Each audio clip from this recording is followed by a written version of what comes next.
नमस्कार. बरीच रेसिपीला सुरुवात करते. ज्वारीचं पीठ, चणा डाळीचं पीठ, आलं लसूण, लाल मिरची, हिरवी मिरची याचा हा ठेचा,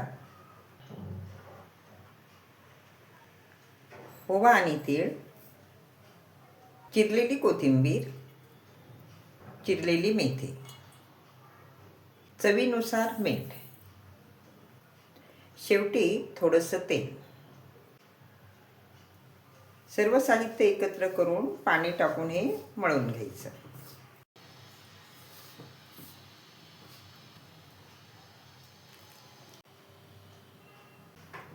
व्यवस्थित असं हे मळून घेतलं.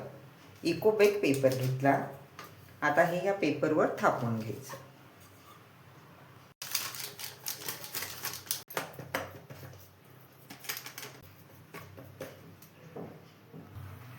कढईत पाणी ठेवलं. पाणी उकळू द्यायचं. पाणी उकळलं. चाळणी ठेवली. आता हा पेपर यावर ठेवते. झाकण झाकून 10 ते 15 मिनिट वजनदार वस्तू यावर ठेवायची. 10 ते 15 मिनिट हे वाफवून घ्यायचं. गॅसची आच मोठी केली. 10 ते 15 मिनिटानंतर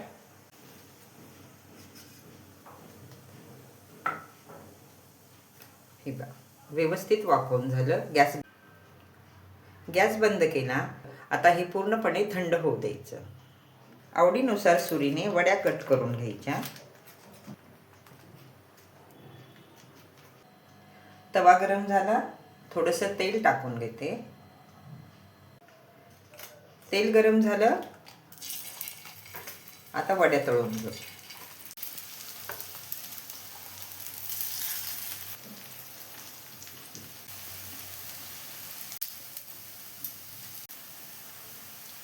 वड्या तुम्ही डीप फ्राय पण करू शकता.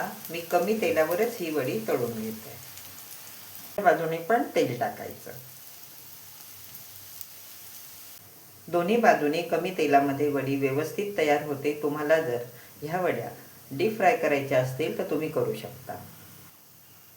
कुरकुरीत ज्वारीच्या पिठाच्या वड्या तयार झालेल्या आहेत. तुम्ही वजन कमी करण्यासाठी, नाश्त्यासाठी, मुलांना टिफिनमध्ये देण्यासाठी, लहानांपासून मोठ्यांपर्यंत, तसंच ज्यांना शुगर आहे त्यांच्यासाठी पण ज्वारीच्या पिठाच्या वड्या फायदेशीर आहेत.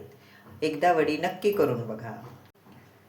रेसिपी आवडली तर लाईक करा, शेअर करा. धन्यवाद सर्वांना. श्री स्वामी समर्थ.